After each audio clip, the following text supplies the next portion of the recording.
వరద బాధితులకు ఏపీ ప్రభుత్వం సాయం అందించింది. ఇందులో భాగంగా ప్రస్తుతం సీఎం చంద్రబాబు మాట్లాడుతున్నారు. లైవ్ లో చూద్దాం. 1562 రాష్ట్రం మొత్తం మునిగిన ఇండ్లు 1,18,070, పరిహారం 215 కోట్లు.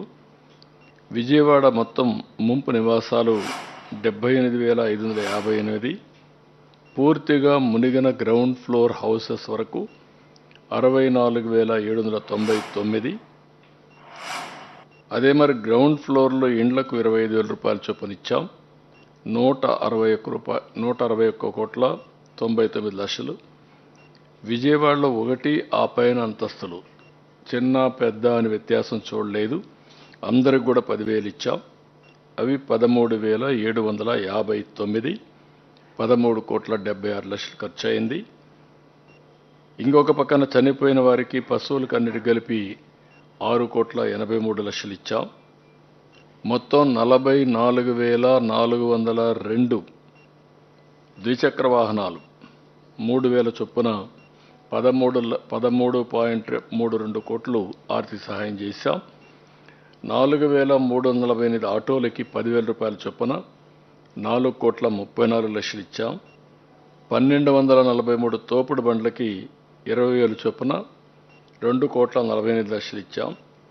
5,181 కిరాణా షాపులు, హోటల్స్, చిన్న హోటల్స్ 25,000 చొప్పున 12 కోట్ల 97 లక్షలు ఇచ్చాం. 2,500 స్మాల్ ఇండస్ట్రీస్, ఎంఎస్ఎంఈలు 1,00,000 రూపాయలు, వాళ్ళకి అందరికి కూడా 50,000 చొప్పున 12 కోట్ల 50 లక్షలు ఇచ్చాం.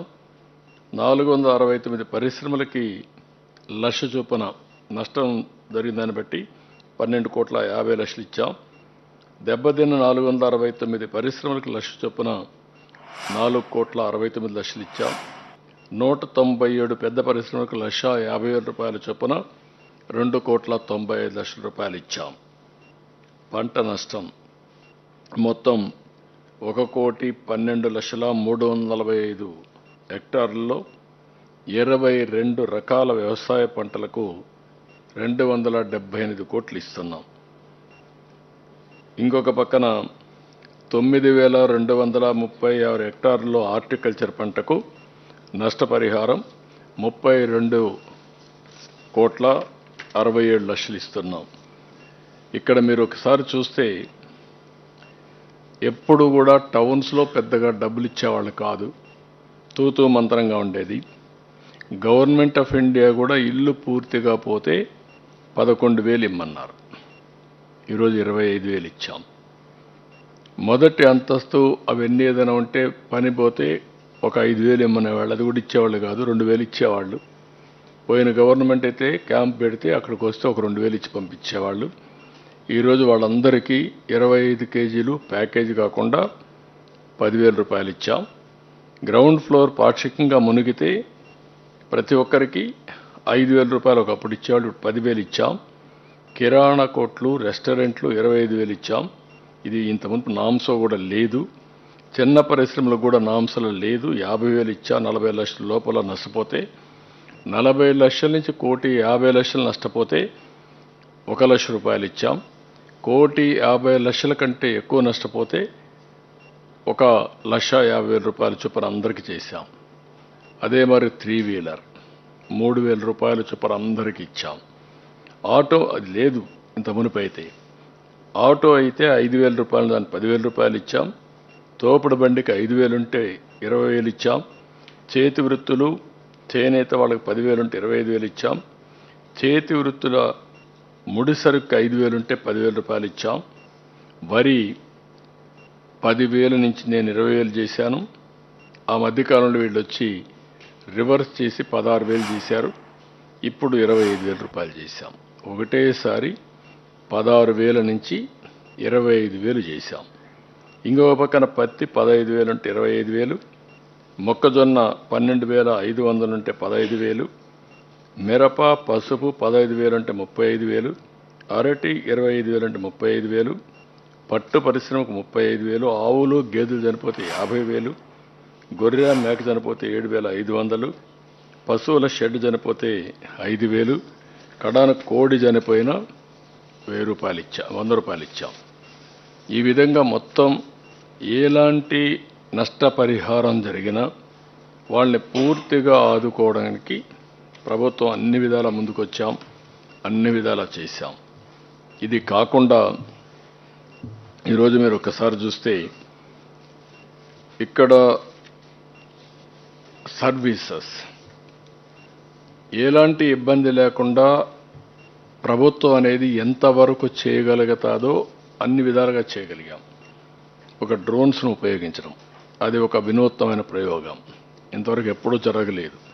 ఫ్లడ్ ఏరియాల్లో డ్రోన్స్ ఉపయోగించి ఫుడ్ కానీ ఊర్లో ఉండే గార్బేజ్ కానీ ఎస్టిమేట్ చేసి అలర్ట్ చేసి ఇమీడియట్గా ఒక 20,000 మెట్రిక్ టన్స్ గార్బేజ్ని 10 రోజుల్లో లిఫ్ట్ చేశామంటే, అదే మరి ఎక్కడికక్కడ చోక్ అయిపోయినటువంటి డ్రైన్స్ అన్నీ కూడా డ్రోన్ ద్వారా ఐడెంటిఫై చేసి అవన్నీ క్లియర్ చేసి ఆ నీళ్లని కింద తీసుకుపోయామంటే, ఒక పక్క నారాయణ 24 గంటల ఆ పని మీదనే ఉన్నాడు, ఇంకో పక్క గండి పడిపోతే రామానాయుడు అక్కడే ఉన్నాడు, లోకేష్ గారు అక్కడికి వెళ్ళారు.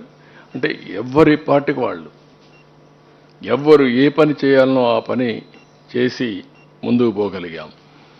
కలెక్టర్స్ కూడా సమర్థవంతంగా పనిచేశారు, యంత్రాంగాన్ని బాగా నడిపించారు. ఇంకా సీనియర్ ఆఫీసర్స్ సిసోడియా కానీ వీళ్ళంతా కూడా చాలా సిస్టమేటిక్గా పగడ్బందీగా ఏం చేయాలన్న అవన్నీ కూడా చేసే పరిస్థితికి వచ్చారు. ఇది కాకుండా వినూత్నంగా మీరు ఆలోచిస్తే ఎప్పుడు చరిత్రలో ఎక్కడ జరిగి ఉండదు. ఇది ఒక బెంచ్ మార్క్. దగ్గర 75,000 హౌసెస్ని క్లీన్ చేయించి రోడ్లు క్లీన్ చేయించడం, ఏవైతే ఫైర్ ఇంజిన్స్ పెట్టి సెల్లార్స్లో ఉండే వాటర్ అంతా లిఫ్ట్ చేయడం, ఇది ఒక వినూత్నమైన కార్యక్రమానికి శ్రీకారం చుట్టాం. ఇది కాకుండా ఇంకొక పక్కన మీరు చూసినప్పుడు ఇక్కడ అర్బన్ కంపెనీని తీసుకొచ్చి మొత్తం 500 మందిని ఇక్కడ మనుషులను పెట్టి ప్లంబర్ కావాలన్నా కార్పెంటర్ కావాలన్నా ఎవరు స్కిల్డ్ లేబర్ కావాలన్నా వాళ్ళందరినీ పంపించి దగ్గర 5,900 కంప్లైంట్స్ని పూర్తి చేశాం. ఇప్పుడు కూడా ఏదైనా ఉంటే అవన్నీ కూడా కంప్లీట్ చేస్తున్నారు. దాన్ని ఒక కల్చర్ కింద ఓబరైజేషన్లో ఈ వాళ్ళకి కావలసిన స్కిల్డ్ అంటే ముఖ్యంగా ఇంటి మెకానిక్స్ కానీ కార్పెంటర్ కానీ ఎలక్ట్రీషియన్ కానీ లేకపోతే ఏదైనా కానీ వీళ్ళందరినీ పంపించే పరిస్థితికి వచ్చాం. ఇవి కాకుండా మీరు చూస్తే ఏదైతే ఎలక్ట్రానిక్ గూడ్స్ కంపెనీలు పిలిపించి 50% స్పేర్ పార్ట్స్ వాళ్లే పెట్టుకొని 100% ఎలక్ట్రికల్ మెయింటెనెన్స్ ఛార్జెస్ అన్ని వాళ్లే చేసి మొత్తం కలిసి 5,068 కన్జ్యూమర్స్కి పూర్తి చేశారు. ఒక 700 ఉన్నాయి.